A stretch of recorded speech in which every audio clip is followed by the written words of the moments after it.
out, and if they do not hear a clear message of the gospel, they will go to hell. That's what the Bible teaches. Hell is a real place. Hell isn't just some kind of figment of your imagination. Hell isn't some kind of fairy tale. It is a real place. And you know what? We don't preach them the gospel, and they don't put their trust on Jesus Christ. It's not of works, lest any man should boast. You knock on people's door, and they say, well, I try to be a good person. Why? Because society has taught us that if you're a good person, you go to heaven. If you're a bad person, you go to hell. Well, the Bible says that there's none but God. That's what the Bible says. So let's go out in 2019, never lose that focus, and realize, think to yourself, you know what? I need to be a better Christian. I need to do more Bible reading because there's a hell. I need to do more praying because there's a hell. I need to do more soul winning because there's a hell. I need to show up for church because there's a hell. I need to do my part because there's a hell. I need to clean up my life because there's a hell. All these people, they want to sit there and, oh, I've repented of all my sins, and brother, you're going to have the works and all this garbage, and they do nothing. Having soul in your focus, having hell in your focus, and realizing that this is serious. We are standing between dead and living. It'll make you a better Christian. It'll make you want to be a better Christian. Bro, you know what? I don't want to be a better Christian just so everybody's like, man, he's such a good Christian. I want to be a better Christian because I believe in hell. I want to be a better Christian because I want to others save with fear and pull them out of the fire. Because hell is real and hell lasts forever. Bro's getting people that are saved are going to hell. I mean, we can try to sugarcoat it and whitewash it, and it doesn't fit in with today's culture. It doesn't fit in with our modern philosophy, our modern mentality of a God of love. Okay, and God is a God of love. God so loved the world that He gave His only begotten Son, that whosoever believeth in Him should not perish, but have everlasting life. But he that believeth not is not condemned, but he that believeth not is condemned already, because he had not believed in the name of the only begotten Son of God. He that believeth on the Son hath everlasting life, but he that believeth not the Son shall not see life, and the wrath of God abideth on him. So wait a minute. People that are saved are going to hell. We need to have more preaching in this country on hell, because it's disappeared from the pulpits of America. It's disappeared. Oh, yeah. I mean, we need preachers who are not afraid to stand up and face the reality, as horrific and terrible it is, to face it head on and say, there is a real burning hell. It exists.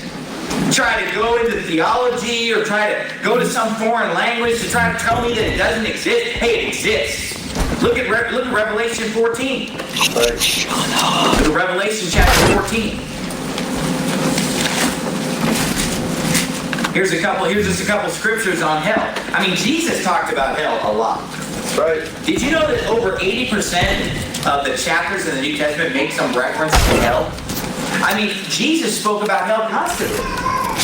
He said, if your right hand offend you, cut it off and cast it from thee. For it is profitable for thee that one of thy members should perish, not that thy whole body should be cast into hell, where their worm dieth not and the fire is not quenched. He talked about people, he said, ye serpents, ye vipers, how can you escape the damnation of hell? He told a story about the rich man and Lazarus, and about the rich man was burning in hell, begging for a drop of water on his tongue to cool his tongue, because he was tormented in the flames. Luke chapter 16, a graphic story about hell. But look, you want to know what the worst part about hell is? It says right here in verse 10, the same shall drink of the wine of the wrath of God, which is poured out without mixture in the cup of his indignation, and he shall be tormented with fire and brimstone in the presence of the holy angels and in the presence of the Lamb, and the smoke of their torment ascendeth up forever and ever, and they have no rest day nor night who worship the beast and his image, and whosoever receiveth the mark of his name. Now here the context, he's talking about during the time when basically people are receiving the mark of the beast, the Antichrist. He says, when these people go to hell, he says, they have no rest day or night. He says, the smoke of their torment ascendeth up forever and ever. Look at Revelation 20, verse 10. Revelation 20:10. And the devil that deceived them was cast into the lake of fire and brimstone, where the beast and the false prophet are, and shall be tormented day and night forever and ever. Where are they going to be tormented day and night forever and ever? In the lake of fire. Who's going there? The false prophet. Who is already there? The devil, the beast. The false prophet was there. Okay, all three of those different groups are there, right? You see that? And they're going to burn in hell forever and ever. But look what it says in the next verse. And I saw a great white throne, and him that sat on it, whose face the earth and the heaven fled away, there was found no place for them. And I saw the dead, small and great, stand before God, and the books were opened, and another book was opened, which is the book of life. Now this is nobody who's saved, because this is the dead. The saved people are alive, because they've already been resurrected a long time ago. Dead, standing before God. And he said the books were open, another book was open, which is the book of life. And the dead were judged out of those things which were written in the books according to their works. Now let me tell you something.